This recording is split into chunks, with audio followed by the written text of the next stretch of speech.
एकता महिला मंच आयोजित छत्रपती राजर्षी शाहू महाराज जयंतीनिमित्त विविध स्पर्धा व भव्य महिला मार्गदर्शन मेळावा आज दिनांक 26 जून 2026 रोजी ग्रामपंचायत कार्यालय डोणगाव, तालुका उत्तर सोलापूर येथे मोठ्या उत्साहात संपन्न. डोणगाव, तालुका उत्तर सोलापूर येथील ग्रामपंचायत कार्यालयात आज एकता महिला मंच च्या वतीने छत्रपती राजर्षी शाहू महाराज यांच्या जयंतीनिमित्त भव्य महिला मार्गदर्शन मेळावा आणि विविध मनोरंजक स्पर्धांचे आयोजन करण्यात आले होते. ग्रामीण भागातील महिलांचा आत्मविश्वास वाढवणाऱ्या या सोहळ्याला महिला व मुलींचा अभूतपूर्व आणि उत्स्फूर्त प्रतिसाद लाभला. संपूर्ण डोणगाव परिसरात या कार्यक्रमाची जोरदार चर्चा रंगली आहे. कार्यक्रमाची सुरुवात राजर्षी छत्रपती शाहू महाराज यांच्या प्रतिमेचे पूजन व दीपप्रज्वलनाने झाली. यावेळी उपस्थित प्रमुख पाहुण्यांचे व मान्यवरांचे एकता महिला मंच च्या वतीने शाल, श्रीफळ आणि सन्मानचिन्ह देऊन अत्यंत उत्साहात स्वागत व सत्कार करण्यात आले.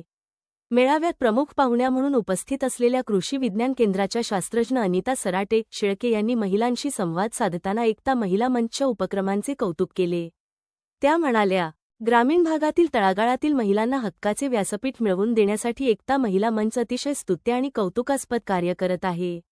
आगामी काळातही महिलांच्या प्रगतीसाठी असे उपक्रम सातत्याने राबवले जाणे गरजेचे आहे. यावेळी त्यांनी महिलांना आर्थिकदृष्ट्या सक्षम करण्यासाठी ज्वारी प्रक्रिया उद्योग आणि ज्वारीपासून बनणाऱ्या विविध मूल्यवर्धित पदार्थांविषयी सविस्तर माहिती देत ग्रामीण भागात उपलब्ध असणाऱ्या रोजगाराच्या विविध संधींवर मोलाचे मार्गदर्शन केले. दामिनी पथकाच्या महिला पोलीस कॉन्स्टेबल पूजा गायकवाड यांनी महिला सुरक्षेचा कायदा आणि दामिनी पथकाच्या कार्यपद्धतीविषयी महिलांमध्ये जागृती निर्माण केली.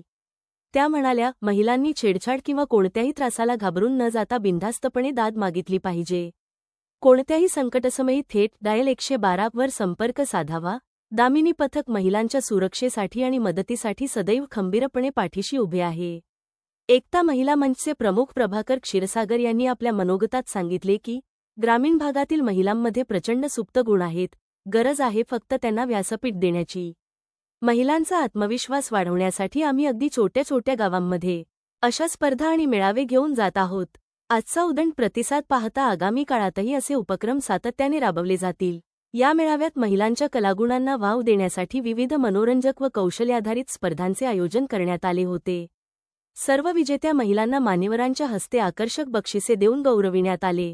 स्पर्धांचे निकाल पुढीलप्रमाणे: उखाणे स्पर्धा प्रथम क्रमांक, दुर्गा चौगुले द्वितीय क्रमांक, सावित्री पाटील तृतीय क्रमांक, संजीवनी शेळके उत्तेजनार्थ, सुरेखा शेळके तसेच बिस्किट खाणे स्पर्धा प्रथम क्रमांक, शिवलीला चराटे द्वितीय क्रमांक, सुरेखा शेळके तृतीय क्रमांक, शिवलीला चौगुले तसेच संगीत खुर्ची स्पर्धा प्रथम क्रमांक, श्रावणी चराटे द्वितीय क्रमांक, ऐश्वर्या जाधव तृतीय क्रमांक, रेहाना नदाफ उत्तेजनार्थ.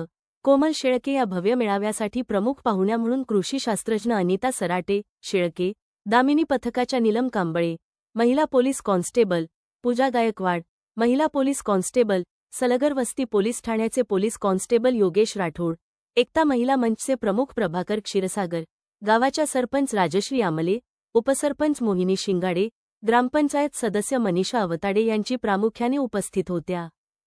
तसेच कार्यक्रम यशस्वी करण्यासाठी मंचाच्या सावित्री पाटील, प्रीती येरनाळे, संजीवनी शेळके, सुरेखा शेळके, निमित्त शेळके, कविता देशेट्टी, निलंगा येरनाळे, पूजा चौगुले, दुर्गा चौगुले, राणी दगडे, निर्मला चराटे, मधुमती खजूरकर यांच्यासह गावातील इतर महिला व भगिनींनी मोठी मेहनत घेतली. कार्यक्रमाचे अत्यंत उत्कृष्ट आणि बहारदार सूत्रसंचालन डोणगाव प्रमुख सावित्री पाटील यांनी केले. प्रास्ताविक प्रीती येरनाळे यांनी मांडून मंचाच्या कार्याची रूपरेषा सांगितली, तर उपस्थित सर्वांचे आभार संजीवनी शेळके यांनी मानले. ग्रामीण भागातील महिलांच्या अभूतपूर्व प्रतिसादामुळे आणि नियोजनामुळे हा सोहळा डोणगाव आणि परिसरात विशेष कौतुकाचा विषय ठरला आहे.